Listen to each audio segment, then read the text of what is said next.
안녕하세요. 저는 30대 후반의 남자입니다. 제게는 너무나도 비참하고 원통스러운 일이 있습니다. 그동안 누구에게도 말하지 못했고 저 혼자서만 소갈이 하면서 끙끙 앓고 있었습니다.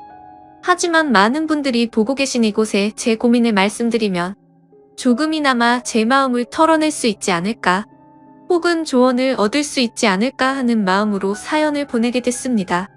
지금부터 제 인생 모조리 박살나게 만든 이야기 털어놓을게요.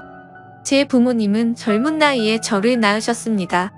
어머니가 20살이셨고 아버지가 21살 때 저를 낳으셨다고 하더군요. 원래는 그때 당시 밤낮으로 바쁘게 장사를 하고 있던 시기여서 저를 의도적으로 낳으려고 했던 건 아니었다고 합니다. 그렇게 계획도 없이 갑작스럽게 저를 임신하셨고 저를 낳게 되었습니다. 저는 바쁜 부모님을 대신해 어릴 때부터 성인이 될 때까지 할머니 손에서 자랐습니다. 그래서 저는 부모님보다는 사실 할머니를 부모님처럼 모시며 커왔었고, 제게는 누구보다도 부모님 두 분의 사랑이 애틋했습니다. 그나마 어머니는 최대한 시간을 내서 저와 놀아주셨지만, 무뚝뚝한 아버지와는 일반적인 가정에 비하면 조금은 더 어색한 사이였죠. 게다가 부모님과 제 나이차가 많이 나지 않다 보니 학창시절에 어딜 가서 제 나이 듣고 부모님 나이 들으면 다들 놀라워하시곤 했습니다. 그땐 몰랐습니다.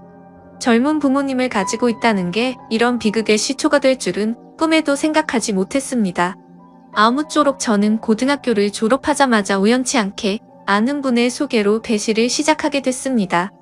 제 직업의 특성상 한번 배를 타고 바다를 나가면 짧게는 3개월 정도 걸렸고 길게는 반년 이상 바다에 나가고는 했습니다. 그리고 육지로 들어와봤자 보통 짧게는 2주 안팎으로 머물렀고 길게 있어봤자 2달 정도만 쉬다가 다시 바다로 나갔습니다. 이러한 부분들이 조금은 힘들 때도 있었지만 사람은 익숙함이 무섭다더니 계속해서 하다 보니 힘든 것도 잘 모르겠더라고요.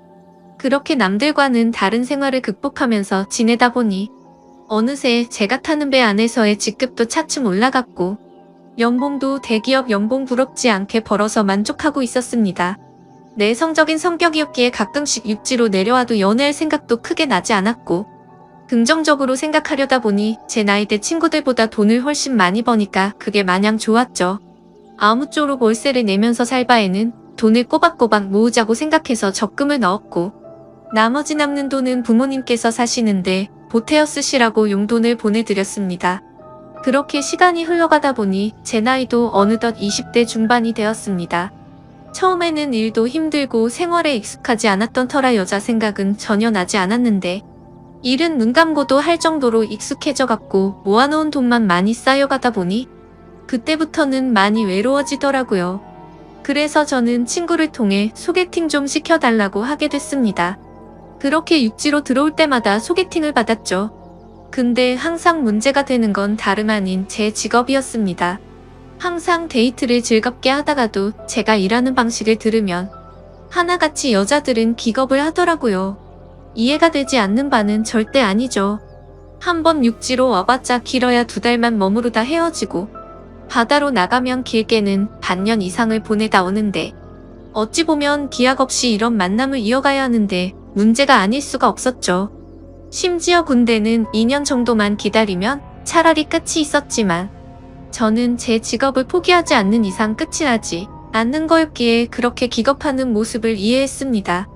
그렇게 저는 매번 소개팅에 실패를 하다 보니 아버지께서 보다 못했는지 갑자기 제게 소개를 받아보겠냐고 하시더라고요. 지인분 딸인데 아주 참하고 마음씨도 예뻐서 연락처를 물어놨다고 하셨습니다. 그래서 저는 넙죽 소개를 받겠다고 말씀드렸고 만나게 되었습니다. 처음 만난 그 여자는 아버지의 말대로 외모도 참했고 성격도 좋았기에 저는 첫눈에 반하고 말았습니다. 그래서 기존에 소개받던 여자들과는 달리 이 여자와는 꼭 연애를 하고 싶다란 생각이 컸었죠. 그래서 무식하고 이상해 보일 건 알았지만 제 통장부터 깠습니다. 저는 직업이 남들과는 달라서 제약이 있는 부분도 있지만 나중에 제 가족 다 먹여 살리고 싶어서 이렇게 열심히 일하고 있다고 했습니다. 그러자 그 여성분은 갑자기 웃으시더라고요. 비웃는 게 아니라 첫 만남에 통장을 보여주는 제 모습에 갑자기 너무 귀엽고 웃겨서 웃었다고 했죠. 그 순간 저는 이 여자의 행동을 보고 마음속으로 그린라이트인가? 라는 생각이 들었습니다. 그래서 저는 더 침착하고 조심스럽게 말했습니다. 제가 바다로 나가고 육지에 머무르는 그런 기간들에 대한 얘기부터 시작해서 이것저것 많은 대화들을 나누었습니다. 그리고 제 진심을 알아줬는지 저희는 교제를 시작하게 되었습니다. 남들과는 너무 다른 교제 방식에 미안하기도 했지만 다른 사람에게 참아 보낼 수가 없었습니다.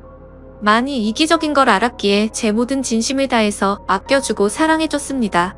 그래서 아내와 1년 정도 사귀었을 무렵 저는 아내에게 프러포즈를 하게 됐습니다. 못난 저 때문에 이렇게 제약적인 만남을 해주는 것도 미안한데 고생하는 모습 보고 싶지 않다고 했습니다. 처가댁은 저희 집과 마찬가지로 돈이 많거나 그런 건 아니었습니다. 평범하게 직장 생활을 하고 계신 장인어른과 가정주부로 살아오신 장모님이셨죠. 그리고 제 아내는 공부에는 별 관심이 없었지만 지방 대학을 나와서 중소기업에서 격리로 일을 하고 있었습니다.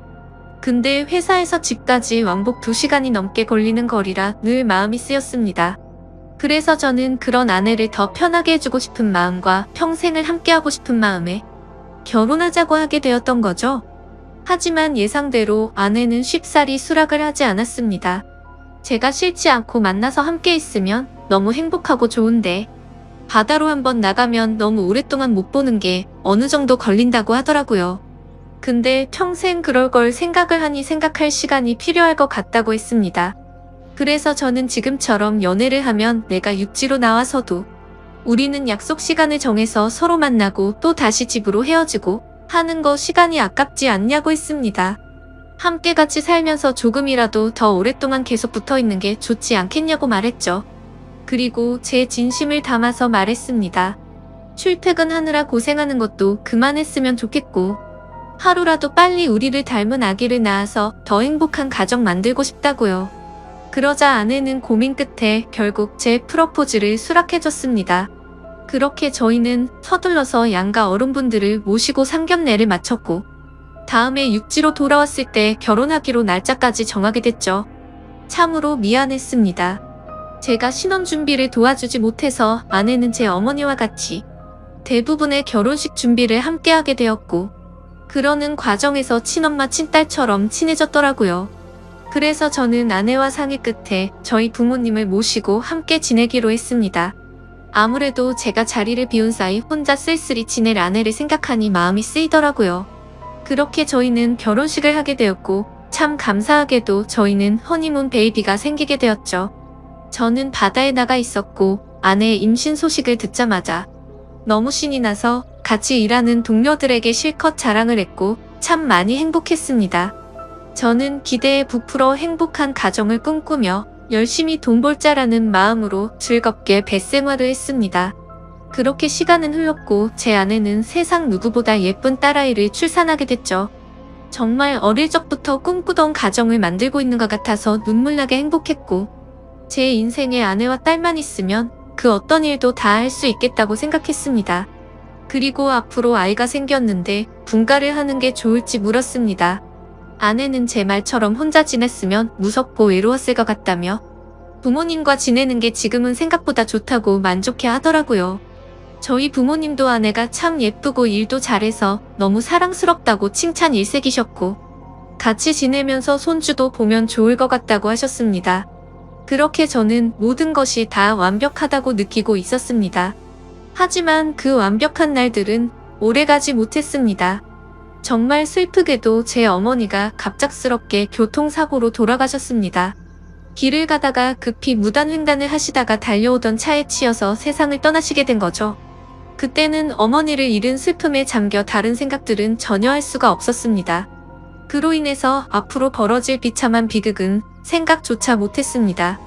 어머니를 잃은 슬픔에 잠시 일을 쉬었고 저는 다시 저희 가정을 먹여 살리기 위해 다시 배를 타기 시작했습니다. 그래서 그날부터 저희 집에는 제 아버지와 아내 그리고 딸아이만 있었죠. 어머니를 잃게 됐지만 아버지는 생각보다 괜찮으셨고 제 아내는 우울증세가 올 정도로 많이 슬퍼했습니다. 친엄마처럼 따르고 지냈었기에 정말 많이 힘들어하더라고요. 그래서 저는 아내가 걱정되어서 시간이 날 때마다 연락을 했고, 아내는 걱정 말라며 괜찮게 지낸다며 시아버지 또한 잘 지내고 있다고 하더군요. 그런 모습에 저는 점점 아내의 우울 증세가 나아지고 있구나 하고 안심을 했습니다. 그렇게 제 어머니가 떠나가신 지 1년이란 시간이 지났습니다.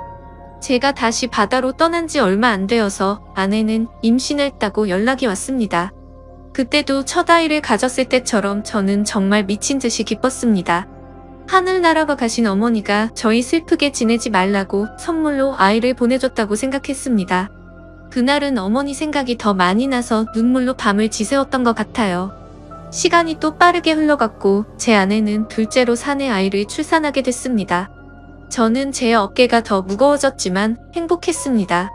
사랑하는 아내와 제 2명의 자식들을 위해선 못할 게 없었으니깐요. 이 세 사람을 제 인생의 축복이라고 생각하고 사명감을 갖고 더욱 열심히 살았습니다. 그런데 뭔가 이상한 점이 분명히 있었습니다. 제가 한 번씩 육지에 머무를 때를 생각해보면 아버지는 둘째 아들을 유독 좋아하셨습니다. 첫째 소녀를 낳았을 때는 보여주신 적 없던 모습들을 종종 보여주셔서 뭔가 이상했죠. 손녀 때는 그냥 좀 시큰둥하시던 분이 둘째는 너무 사랑스럽게 대하시기에 저는 단순히 딸이 아니라 사내 아이라서 저렇게 좋아하시는 건가라고 생각했었습니다. 그러던 어느 날 제 인생에서 가장 비참하고 충격적인 순간의 날이었습니다. 날씨가 좋지 않은 바람에 저희는 예정보다 일찍 하선을 하게 되었습니다. 그래서 깜짝 놀래켜주고 싶은 마음에 미리 연락 없이 즐거운 마음으로 집으로 향했죠. 그때 시간은 한창 아이들이 유치원에 가 있을 시간이었습니다. 저는 저를 보고 반가워할 아내를 상상하며 현관문 비밀번호를 누르고 들어갔습니다. 그런데 뭔가 느낌이 쎄하더군요. 문을 열자마자 아내가 반가워하면서 뛰쳐나올 거라 생각했는데 아무 말도 없이 안방에서 조용한 인기척만 들리더군요. 아, 설마 아내가 딴 남자와 불륜짓을 하는 건가 라는 생각에 극도로 심장이 쿵쾅거렸습니다. 불길한 예감을 안고 그대로 신발도 벗지 않고 달려들어가서 안방문을 벌컥 열었습니다. 아니다 다를까. 불길한 제 예감은 적중했고 제 예상대로 아내는 바람을 피우고 있었습니다. 근데 더 충격적인 건 진짜 상상조차 못한 현장을 목격했기 때문이죠. 저는 아내가 바람을 피워서 다른 남자를 집안에 끌어들였구나 생각만 했지. 제 아내와 함께 있었던 상대가 제 아버지일 거라고는 감히 상상조차 하지 못했습니다. 안방문을 여니 아버지와 아내는 다급하게 옷을 입고 있었고 저와 눈이 마주쳤는데 저는 정말 어떤 심정이 들었을까요? 너무 충격을 받은 저는 그 자리에서 주저앉았습니다. 생전 처음 알았습니다. 사람이 얼마나 충격을 받으면 주저앉는지를 말이죠. 멍하니 넋 없이 아무 말도 못하고 있었습니다. 조금 뒤에 아버지라는 가면을 쓴 그 인간은 아무 말도 안 하고 도망치듯이 집 밖으로 나가버리더군요. 그리고 제 아내는 옆으로 다가와서 미안하다며 한 번만 용서해달라고 빌고 있는데 그때 기분은 너무 불쾌해서 목소리조차 듣기가 싫더라고요. 제 옆에서 울면서 아내는 제게 말했습니다. 시어머니가 돌아가시고 너무 우울해서 매일같이 너무 슬펐다고. 근데 제가 옆에 없으니까 병원까지 다닐 정도로 심해졌답니다. 그렇게 외로움이 극에 달했을 때 아내는 시아버지와 매일같이 술을 마시게 됐고 어느덧 술 기운에 자신도 모르게 실수를 하게 되었고 그 이후로는 누가 먼저라고 할 것도 없이 자연스럽게 이런 관계가 됐다고 했습니다. 당연히 이런 말도 안 되는 상황이 잘못된 건 알고 있었고 잘못된 상황을 바로 고쳐보려고 노력을 해봤었답니다. 하지만 아무리 노력해봐도 이미 엎질러진 물은 수습이 되지 않았다네요. 그래서 아내에게 언제부터 이런 짓거리를 했냐고 물었습니다. 시어머니 돌아가시고 6개월 정도 지나서부터였다고 하더군요. 정말 피가 거꾸로 솟는 듯한 기분이 들었고 그 말을 듣자마자 순간적으로 불안한 생각이 스쳐 지나갔습니다. 왜냐하면 아버지가 둘째 아들만을 유독 특별하게 아끼던 모습들이 떠올랐기 때문이죠. 저는 앞뒤 가릴 거 없이 직설적으로 물었습니다. 둘째 아들이 내 아이 맞냐고 하니까 아내는 아무 말도 없이 고개를 숙이고 있더라고요. 제가 빨리 대답하라고 소리 지르니까 아내는 미안하다며 울기만 하더라고요. 니네가 짐승이지 진정 사람이냐며 있는 힘껏 소리를 질렀습니다. 현관문이 열려 있어서 동네 사람들이 수근대면서 쳐다보고 지나가는데 그딴 건 전혀 눈에 들어오지도 않더군요. 저는 그 자리에 더 있다가는 정말 크게 사고를 칠 것 같아서 일단 집 밖으로 뛰쳐나갔습니다. 어떻게 이런 일이 실제로 일어날 수가 있나 생각했고 그 충격은 절대로 쉽게 헤어나올 수가 없더군요. 그래서 며칠 동안 정신을 잃어서 쓰러질 때까지 술을 마시고 모든 연락을 끊고 있었습니다. 그 힘든 와중에도 어떻게 해야 하나 현실적인 생각들을 하게 되더라고요. 이혼을 한다고 하더라도 제가 현실적으로 아이를 혼자 키울 수도 없는 상태였고 그렇다고 배운 게 이것밖인데 지금 하고 있는 직장을 그만둘 수도 없지 않나 생각했습니다. 게다가 제 아내가 몰래 만나던 남자가 무려 제 친아버지입니다. 사실 지금도 아버지라고 적지만 그런 관계라는 게 역겨울 뿐입니다. 아무튼 아버지라는 그 인간은 그날 집 밖으로 나가고 주랭랑을 쳤는지 지금 이 글을 쓰는 순간까지 그날 이후로는 단 한 번도 보지 못했죠. 결국에 며칠 동안 정신없는 시간을 보내다가 역겨운 마음에 차마 돌아가기 싫었지만 현실적인 문제들을 안고 집으로 들어갔습니다. 저를 보자마자 아내는 순식간에 달려와서 제게 무릎을 꿇고 빌었습니다. 제발 한 번만 용서해달라며 시아버지와 그러한 사실들이 동네방네 밝혀지면 자신은 도저히 살아갈 자신이 없다고 하더군요. 2번 다시 이런 일 없을 테니까 용서해달라고 빌었고 현실적으로 제가 어떻게 할 방법이 없으니 일단 당장은 그냥 대충 알겠다고 말했습니다. 사실 그날 이후로 말도 잘 섞지 않았습니다. 말만 용서를 한다고 한 거지 어떻게 용서가 될까요? 아무튼 이제는 제 아들인지 알았던 그 아이는 아들인지 형제인지 알 수가 없는 말도 안 되는 개족보가 되었습니다. 하지만 아무리 괜찮은 척 해가면서 억지로 테이프질을 한다고 이게 메워질까요? 그날 이후 저는 심각할 정도로 의처증이 걸린 것 같았습니다. 하루라도 아내와 연락이 안 되면 극도로 불안해지고 초조해져서 미쳐버릴 것 같더라고요. 그때부터는 제 생활은 엉망진창이 되었고 일상이 파괴되다시피 했습니다. 배를 타고 나가서도 일도 손에 안 잡히고 그때의 역겨운 상상들이 떠오르고 도저히 버틸 수가 없겠더라고요. 결국 끝내 저는 정신과까지 다니면서 약을 먹고 치료를 받았죠. 병명은 공황장애와 폐쇄공포증까지 겹쳐서 생겼다고 하더라고요. 그래서 저는 그날 이후 제가 애착심을 갖고 일하던 배실을 그만둘 수밖에 없었습니다. 그렇게 결국 배실을 그만두고 먹고는 살아야 했기에 관련 업종의 직업에 취직했고 예전과는 비교도 안 되는 부족한 월급을 받으면서 집으로 들어가 살게 되었습니다. 하지만 지금 생각해보면 제 스스로도 이상하다고 느낄 만큼이나 정신적인 압박감이 심했던 것 같습니다. 아내와는 하루가 멀다 하고 매일같이 싸우기 바빴습니다. 그리고 제 정신을 유지하는 게 싫어서 퇴근하면 항상 술을 취할 때까지 마셔댔죠. 그런 관계를 지속해오다 보니 결국 아내도 참고 참다가 결국 이혼을 하게 되었습니다. 아이들은 아내가 데리고 살기로 했고 저는 너무 괘씸한 아내에게 양육비는 1년치만 주겠다고 했더니 아내는 아무 말도 하지를 못하더군요. 그렇게 저희는 이혼을 하게 되었고 벌써 2년이라는 시간이 지났습니다. 한때는 아버지였던 그 인간은 혹시나 아내한테 찾아가는 거 아닌가 싶어 몰래 아내를 뒤따라 다녀보기도 했지만 그런 건 아닌 것 같았습니다. 이제는 그 인간이 죽었다고 하더라도 전혀 슬플 것 같지도 않고 평생 보고 싶은 생각이 단 1%도 없습니다. 요즘에는 알고 보니 제 아내였던 사람은 아이들 키우느라 일을 하는데 형편이 너무 어려워서 말이 아니라고 하더군요. 지금은 시간이 지나가다 보니 조금은 신경은 쓰이기도 하고 이렇게 제가 행복하게 생각했던 가정이 무참히 끝나버리는 게 맞나 싶기도 합니다.